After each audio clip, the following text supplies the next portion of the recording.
Sekda Kota Palembang secara langsung keliling melaksanakan pengarahan dan pembinaan bagi seluruh pegawai, salah satunya di Dinas Perhubungan Kota Palembang.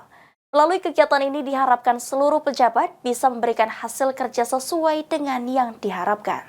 Selamat datang kami ucapkan kepada Bapak Sekretaris Daerah Kota Palembang,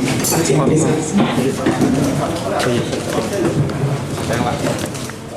Dalam rangka memastikan kinerja organisasi perangkat daerah di lingkungan pemerintah Kota Palembang semakin baik, Sekda Kota Palembang secara langsung keliling melaksanakan pengarahan dan pembinaan bagi seluruh pegawai, salah satunya di Dinas Perhubungan Kota Palembang pada Selasa 19 November 2024. Sekda Kota Palembang Aprizal Hashim mengatakan, kegiatan ini sendiri merupakan langkah untuk bertemu secara langsung dengan para pejabat di lingkungan pemerintah Kota Palembang. Disub merupakan OPD ke-6 yang dilakukan kegiatan pengarahan dan pembinaan pegawai. Sekda Kota Palembang Aprizal Hashim berharap melalui kegiatan pengarahan dan pembinaan ini, seluruh pejabat yang ada di Kota Palembang bisa lebih kompak, bekerja sesuai dengan tugas pokok dan fungsi, serta ikhlas menjalankan tugas, sehingga hasil kerja bisa sesuai dengan yang diharapkan.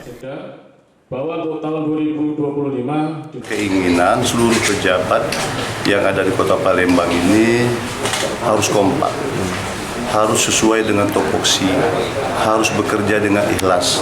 Karena sekarang ini di kota metropolitan, Kota Palembang ini sudah kota metropolitan, kita tidak bisa lagi bekerja itu tidak sesuai dengan apa yang kita inginkan. Sandi Pratama, PAL TV. Oke.